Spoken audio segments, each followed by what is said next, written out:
Greetings, folks, to the interweb. I'm Parax11, review of the good, the bad, and the underrated. As our month of cartoon creepiness continues, it's finally time for me to review an episode of my favourite animated show ever. I freaking love Avatar: The Last Airbender. The amazing animation, unique characters, tightly written storyline, and unbelievably original ideas make it so that it's practically impossible to dislike. I'm surprised they never made a movie out of it, but that would be a stupid idea anyway. You can't surpass this series. That would be the worst idea ever. Why the hell is my common sense going off like a jackhammer? One of the many progressions it made, as well as loads of character ones, was the more adult tone throughout the series, getting closer to the climactic fight with the Fire Lord. And one of these results was the episode I'm reviewing today, the Puppetmaster. I'll admit, since I was a kid when I watched Avatar, I didn't know about fandoms, but I'd be willing to guess lots of fans asked why waterbenders couldn't bend human bodies, seeing as how they're 60% water. Well, this episode answered that in one of the creepiest ways imaginable. Do you dare to stay and watch, or would you rather cut the strings? Please, don't do this. Well, screw you, Ultron. I'm reviewing an episode of my favourite animated show of all time. Typical. Let's dive into the Puppetmaster.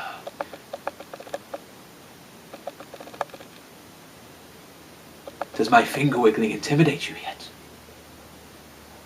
This episode starts with Team Avatar telling stories around a campfire. It came into the torchlight, and they knew the blade of Wing Fun was haunted! Sokka, you're home. Go drunk. Katara then decides to completely overshadow her brother. Aw, just like real siblings. It happened to Mom. One winter, when Mom was a girl, a snowstorm buried the whole village for weeks. A month later, Mom realized she hadn't seen her friend Nini since the storm. So Mom and some others went to check on Nini's family. When they got there, no one was home. Mom stayed in the house. When she was alone, she heard a voice. It's so cold, and I can't get warm. Mom turned and saw Nini standing by the fire. She was blue, like she was frozen. Mom ran outside for help, but when everyone came back, Nini was gone. Nini's house stands empty to this day, but sometimes people see smoke coming up from the chimney, like little Nini is still trying to get warm. Ow! What did I decide to do this month? Well, at least Patrax Building Inc. is going to make a killing. Wait! Guys, did you hear that? I hear people under the mountain, and they're screaming. Nice try. How blunt Toph usually is, I don't doubt her being truthful. An old woman called Hama, voiced by the great Tress MacNeille, then offers for them to stay in her inn. You have a lovely inn. Aren't you sweet? We also have nice tunes. What do you mean? Stop! Hammer time. You can't touch this. You can't touch this. I know, Momo, this place is creepy. I don't know if I'm gonna be able to fall asleep. Sokka, never change. Wakey, wakey. Time to go shopping.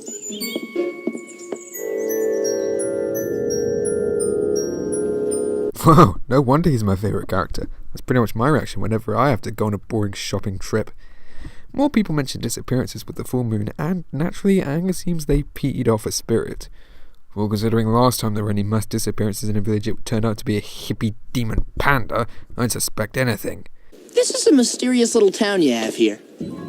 Mysterious town for mysterious children. No, mysterious town. Definitely mysterious town. But what did she mean by that comment, mysterious children? Gee, I don't know. Maybe because she found 4 strange kids camping in the woods at night? Okay, you have a point. Sokka, being his usual cynical self, decides to look around the house while the more trusting Katara talks against it. And this is just plain rude. I'm not finished yet. Come on! Great, I'm reminded of yet another creepy Teen Titans episode. Thanks, writers. They find a chest and Toph Meteor bends the key to open it. Do it, Toph. I'll tell you what's in the box.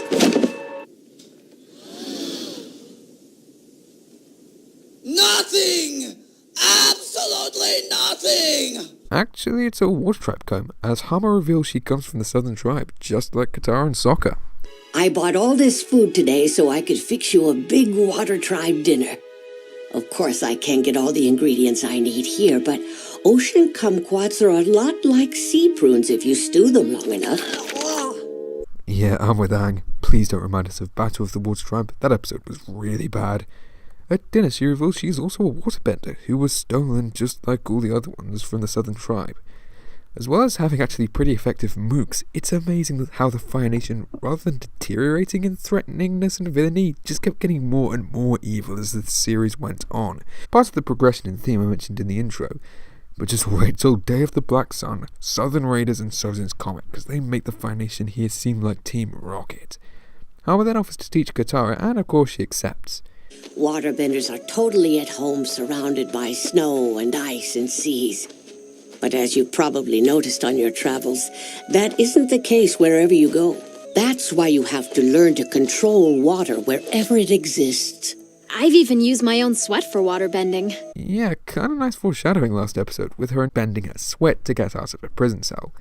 Hama then teaches her some very unorthodox methods like pulling water out of thin air and plants. Very good to acknowledge that there actually is water in places you wouldn't assume it to be, making Katara an even more effective waterbender, but also perhaps linking into the theme that they found a waterbender where they least expected one to be, in the middle of the Fire Nation. Maybe the moon spirit just turned mean. The moon spirit is a gentle, loving lady. She rules the sky with compassion and lunar goodness. Actually, Sokka, she was a dim-witted twit who couldn't make up her mind about whether or not to date you, so emotionally manipulated you for 3 episodes and tortured me by torturing best character. So, loving and gentle may be a teeny bit of a stretch. Don't even get me started on Equestria's moon ruler spirit thing. Aang then asks as a part of the buy about who stole the people, and he recommends you to Old Man Ding? Only one man ever saw it and lived, and that's Old Man Ding. Old Man Ding? I'm afraid that guy is just pranking you, Aang. No one would ever take that name. Old Man Ding? Huh? Oh, kid, believe it. What? Oh, or maybe they would. Apparently, he only felt like he was possessed, as opposed to seeing whatever took him, and only escaped thanks to the sun starting to rise.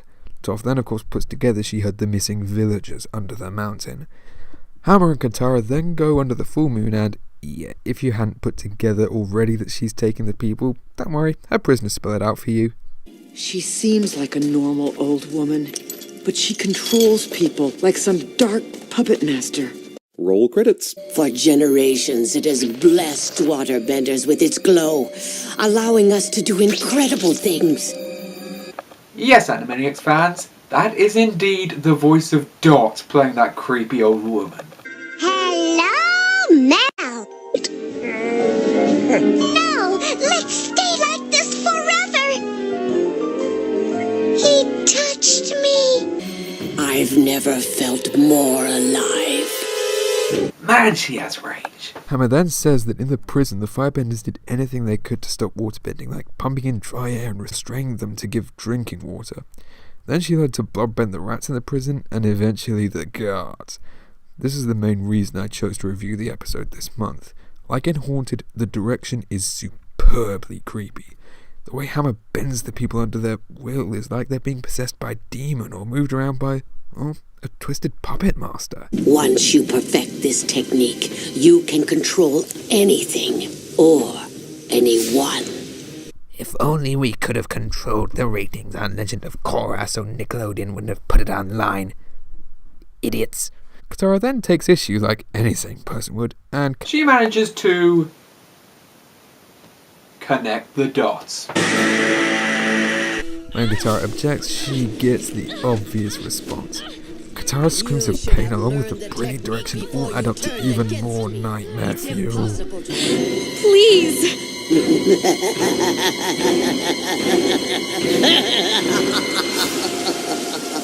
You get nightmares tonight! You get nightmares tonight! Everyone gets nightmares tonight! But Katara, badass she is, uses the techniques Hama taught her in an awesome battle. The two dragging water from the surroundings as well as throwing the water between each other was amazing. But when Aang and Sokka arrive, things turn against Katara with an awesome Hama line to boot. You're outnumbered! No! You've outnumbered yourselves. Only adding to the intensity of this battle is Katara having to fight her brother and best friend. That's like my brain has a mind of its own! I think one of your trademark responses is very apt here, Sokka. Then when Hama almost uses Sokka to stab Aang, Jesus Henry Christ, she has to bloodbend to save them.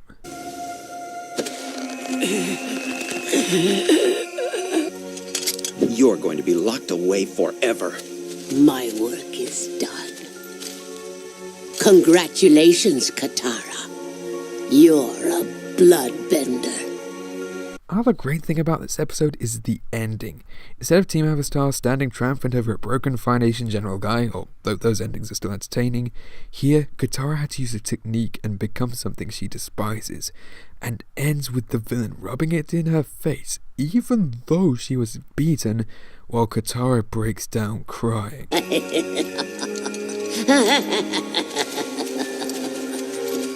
Holy crap. This episode is just so damn messed up! And so damn good! The animation and direction is superb, even by Avatar standards. The action scenes are excellent, and all the characters are very well utilised. Aang, Sokka and Toph give some well-needed levity, and most of their moments are very entertaining, while Hama and Katara's interactions are fascinating. Like the later episode, The Firebending Masters, it really expands on the concept of bending, and even how the power given can corrupt. Come the third act, it goes from a mixture of fascinating philosophy and an engaging mystery to dark, looming, and threatening. Hama herself is a textbook example of a frightening villain, but you still understand where she's coming from. Her backstory is really tragic and relatable, and it makes her motivation to kidnap Fire Nation people reasonably natural, as well as Katara's conflict over having to beat her by stooping to her level and being expertly handled. And there was some nice foreshadowing for the reveal of Hama being a bad guy, as well as the fact that she actually sort of wins at the end, making her that much more scary. Actually, you know what? I take back my Hammer Time reference. I have a better song to put it on your in.